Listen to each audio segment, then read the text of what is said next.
One, and I mean, it looked like a little bit of a hurricane in here someplace, right?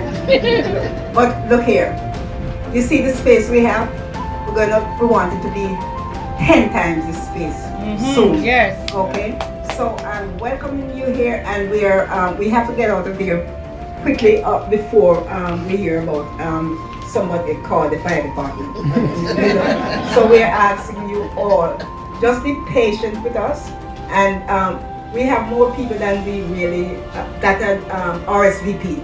Acknowledging our Master of Ceremonies, Mr. Clarke Rodney, the President of the New York Chapter of the Jamaica Progressive League, Ms. Sadie Campbell, to the President of the Hartford Chapter, Mr. Sewell, to the Honorable Dr. Una S.T. Clarke, Mama. Hello, Mama's in the house.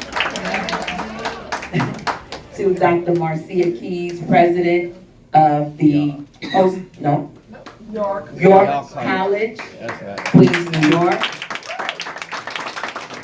To our Judge, Michelle Rodney. To this evening's very distinguished honorees, and to the board members and officers of the respective Jamaica Progressive Leagues here present.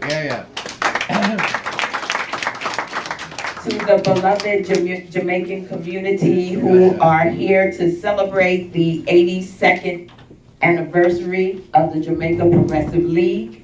To our guest speaker, Mr. Raymond Pryce. That's right, young Jamaica.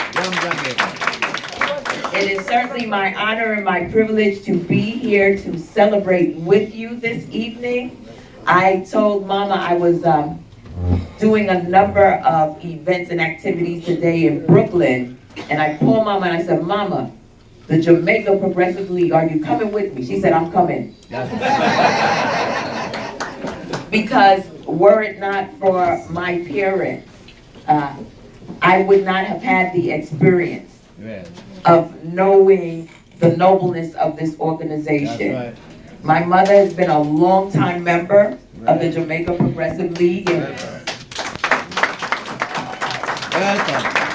you know, back in those days, they didn't pay no money for babysitters, so I had to tag along. So I was that kid with the crayons in the corner. That was me. And so it's really just a privilege now that I'm in Washington, D.C., representing the interests of our people, to be able to come back home and to detox with you. Because Washington, D.C. is a very toxic place these days. Hello, very toxic place. But it is because of the extended family that you see in this room, and those who reinforce the values of home and family that came from the rock, that I'm able to stand on the floor of the House to tell 45 where to go. That's right. And how to get there. So I'm not going to take up a whole lot more of your time. I want you to know that out of sight is not out of mind. I keep Jamaica in my heart, and I keep my people in my heart. I know from whence I've come and to whom I belong. And there is nothing that I won't do with the power that has been vested in me to make sure that I hold that flag up high. And for those of you who will be in Jamaica in October on Heroes Day, I will be receiving the Order of Distinction.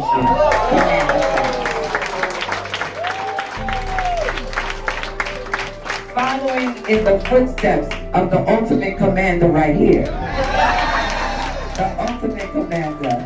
It is really an honor. It's a labor of love for me, the work that I do. Because I know who I'm fighting for each and every time that I step onto the floor of the House. Each and every one of you have made tremendous contribution to this nation. You have sacrificed all you knew to come here to start anew. You didn't come here to play around. You work hard, you play hard, you add to the richness of our culture. And as a result of that, America is a much greater place than the way that you found it when you came here. God bless you, God keep you, God strengthen you in the days ahead. And thank you so much for having me on this 82nd anniversary. God bless. Let's hear it for the member.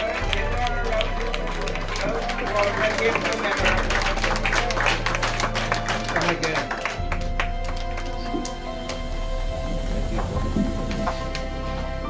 And she was very kind. She called many people, sent many emails to say, he is my member of parliament.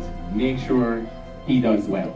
And she greeted me well when she saw me just now, so I think I got a passing mark. But I want to say to all of the honorees, to Judge Rodney, to Mrs. Rodney, Sir Rodney for being the member of the Master of Ceremony, to the President of the Hartford Jamaica Progressive League Chapter, President Sewell, and of course to the President of the Jamaica Progressive League, President Sadie Campbell, and the board members of both chapters.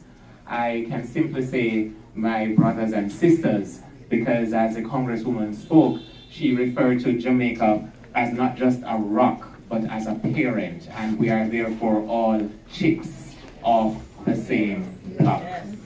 As I listened before the official proceedings started to some of the discussions and some of the insights that were shared with me about the history of the Jamaica Progressive League, I will say that I am honored to have been asked to participate as your keynote speaker this evening, but I'm also sad that so much of the history of the Jamaica Progressive League and the fact that it parented that consciousness of nationhood that led to the independence movement as to why we're no longer a colony but an independent and sovereign nation is not known and therefore not understood by Jamaicans my age and younger. In fact, many of us still in primary and secondary school could trace the ancestry of Britain's Queen Elizabeth far better than we can trace the ancestry of our proud heritage, which each of you and all of you contributed selflessly in ensuring that we are able, as Norman Manley once said, to stand and say proudly, I spring from Jamaica. To be independent and not a colony.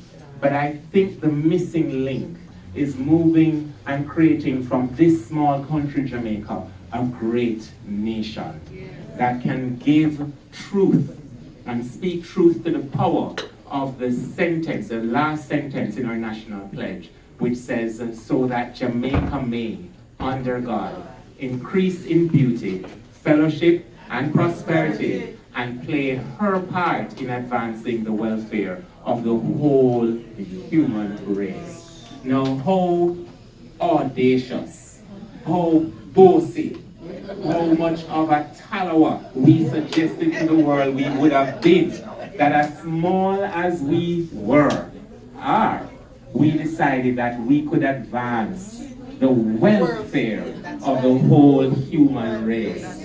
And of course, among our honorees today, we have Sir Beach, who even while we were a colony and should have been running under the red, blue, and white of the United Kingdom, decided that he would help to introduce to the world of athleticism the black, green, and gold, which then made a mark and subsequently created history on the stage of the Olympics that to this day no other country has even equaled.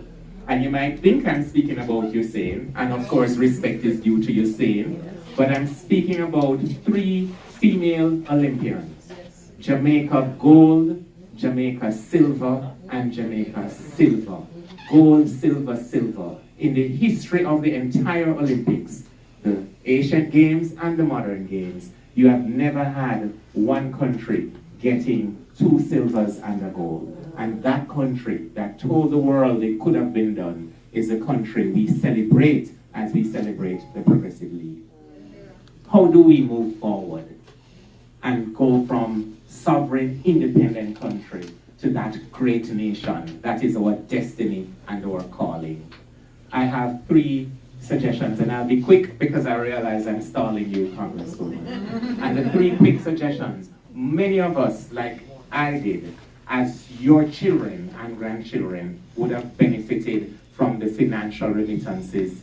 There was never a back to school, whether high school or tertiary, that I did not say thanks in voice or in writing to the check that came from either Auntie Paulette, who is here in New York, or Uncle Cecil and Aunt Rita in Boston, or others in Canada. And I suspect, in fact I know, that it's the same for all of you with your loved ones back home. That $2 billion per year in your remittances is another of the reasons why, even though we went close to economic peril, we managed to survive. To put it in context, that's the same amount per year we earn from tourism and from bauxite. When I look in your faces, I feel as if I'm at home. This could have been a family reunion, especially because, even though it might have been a slip of the tongue, Sir Rodney, there are Clarks to whom I'm related, and I will claim that they may be related to you as well now, and to Congresswoman. She married in. I'm the real deal. You're the real McCoy. Hamilton is among the honorees. And if that Hamilton is related to anybody who is from St. James, then my grandmother is a Hamilton from St. James. The Campbells and their connection to St. Mary is the connection to the Pryce that gives me my last name. But more important than my first, second, or last name is the common identity that makes us all Jamaicans. Yes, sir. If we can reach in to our American families that are born here, second or third generation, and excite them about this concept of investing not just in a business, but in the business of building a nation, then our education sector, which struggles to find the tools which have become commonplace in the United States, could better advance the cause of educating our children from rural St. Elizabeth to urban Kingston and all the way around. You got to St. Elizabeth, huh? I have to start in St. Elizabeth. She taught me right, and here is another St. Elizabethan from Southeast St. Elizabeth. That the issue, for example, of climate change, which was originated in the Industrial Revolution in Europe and Britain, which warms the entire globe, but which lashes the Caribbean first, second, and third before it affects cities like New York. The scale and the scope of what needs to be done to protect our island homes, to protect those rocks from not being submerged under the sea, is far more, I suggest, than our economies can accomplish and can manage. So it scares us, Congresswoman, that after we all celebrated the Paris Agreement, one of Barack Obama's legacies, that we now have a successor who not only suggests that the agreement is irrelevant, but even the purpose for the agreement he has caused more persons to be in doubt of.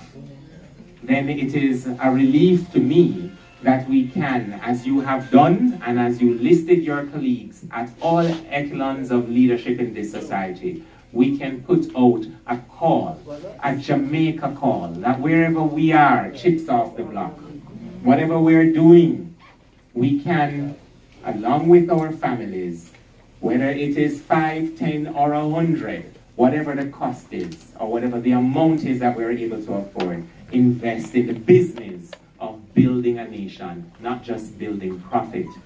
It therefore causes me to continue, though I'm no longer in Parliament, to advocate that there is a real, not an occasional, not a symbolic, but a real relationship between the Jamaican diaspora here and what happens in Gordon House and Jamaica House in Kingston. Because if you don't continue as you did 82 years ago, to hint, to suggest, to direct, to fuel, to energize, and to light the path to nationhood, then the journey will be far more perilous and longer than it needs to be. I can't ever tell you how honored I am to be here. My grandmother used to say, as I'm sure many of you have heard it said by your own grandparents, walk for nothing better than sit down for nothing. Well, but this boy from Craigie, Manchester, Yes, sir. you're from Manchester. I never go anywhere and speak to Jamaicans without getting at least one other person from Manchester. I can change that great Jamaican expression, fly for nothing better than sit down for nothing. So when I was contacted by the Jamaica Progressive League and by Lawman and the two, I would have been here a week later. And Sadie is very, very, very successful at convincing people. I happily moved it up. And I'm glad I did. I'm glad I did. Because what an education this evening has been for me. And I promise I will do all that I can to make each of you, my teachers tonight, proud of what I have learned and how I will apply that knowledge to strengthen my own advocacy. Long live the Jamaica Progressive League and long live Jamaica. Thank you.